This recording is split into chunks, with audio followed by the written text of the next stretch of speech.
Mheshimiwa Mwenyekiti, mimi nataka niwaambie ukweli, hasa wabunge wa wanawake waliomo humu ndani. Jeshi kubwa ambalo limenipa mimi ubunge mpaka kuja hapa ni jeshi la wakina mama. Kwa hiyo njia pekee ya kuwatetea wanawake ni kuwaambia ukweli pia, sio kuwadanganya na kuwabebesha mzigo ambao kiuhalisia ungemwambia ukweli mwanamke angejua namna bora ya kuweza kujikomboa. Naomba wanisikilize ili wajifunze, wajue ni yapi tunapitia sisi wanaume kupitia tunayoteswa na wanawake. Kwa hiyo watulie, wasikilize.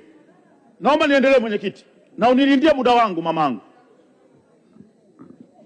Mheshimiwa Mwenyekiti, wakati unamtetea mwanamke kuhusiana na ukatili wa kijinsia, ni lazima na yeye mwenyewe umfundishe namna ya kutojiingiza kwenye ukatili wa kijinsia.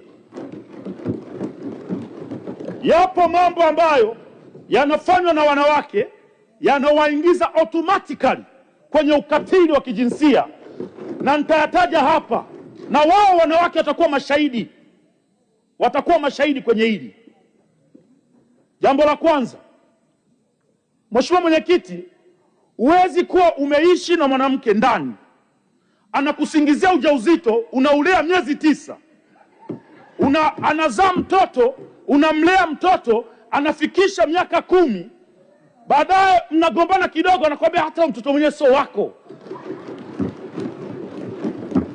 Ipo namna mwanaume yote, ipo namna ambavyo mwanaume anaweza kureact katika hasira, na kuna wanaume wanaweza kuvumilia hasira, na kuna wanaume wengine wakati wanapambana na hilo neno ulilomwambia unatokea ukatili wa kijinsia.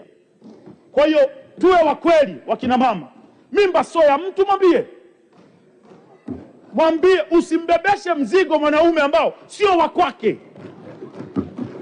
Wapo wanawake, wapo wakina mama, amesomeshwa, mtu anahangaika, ameacha kusomesha ndugu zake wadogo zake, anamsomesha binti kwa kuamini kwamba atakuja kufunga naye ndoa ili waweze kuendesha familia.